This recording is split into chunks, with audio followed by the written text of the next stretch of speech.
এই যে বড় বড় দুইটা কাতল মাছ, এটা আসলে আরো অনেক বড় হতো, কিন্তু উঠে ফেলতেছি কারণ হচ্ছে এই পুকুরের পানি আস্তে আস্তে শুকায় যাচ্ছে।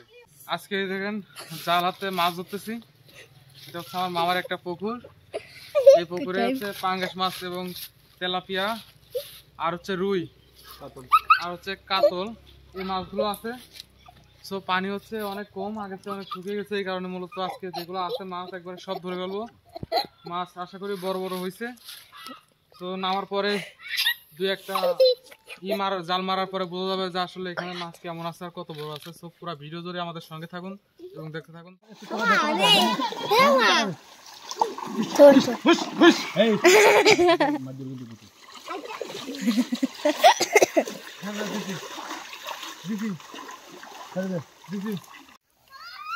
গাইস, এই যে পুকুর থেকে প্রথম চান্সে যে মাছ ধরলাম, এটা হচ্ছে কাতল মাছ। এটা আপনাদের কাছে বড় বড় মাছ নাও হইতে পারে, কিন্তু আমাদের কাছে এটা বড়, যেহেতু পানি শুকায় যাচ্ছে পুকুরের। তো দেখেন আরো কত বড় বড় মাছ ধরি, পুরো ভিডিও জুড়ে সঙ্গে থাকেন। এই যে জালে কিন্তু এখনো মাছ আছে, ছোট ছোট পাঙ্গাস, সেগুলো নিব না। যেগুলো বড় বড় মাছ হবো সেগুলোই নিব।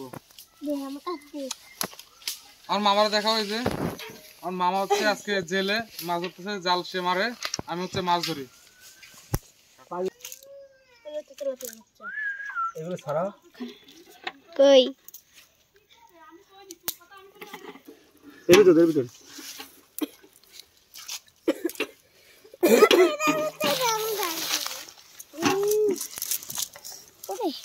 এবারেরটা অনেক ডিউটি। ওই দেখ এই তেলাপিয়া বাচ্চাগুলো ছাড়ি দাও।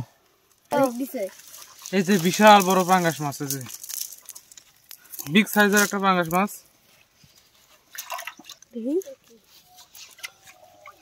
গাইস, মার্কেটের সেরা মাছ এটা, দেখেন এই যে কত সুন্দর বিগ সাইজের একটা কাতলা মাছ, কাতল মাছ অস্থির।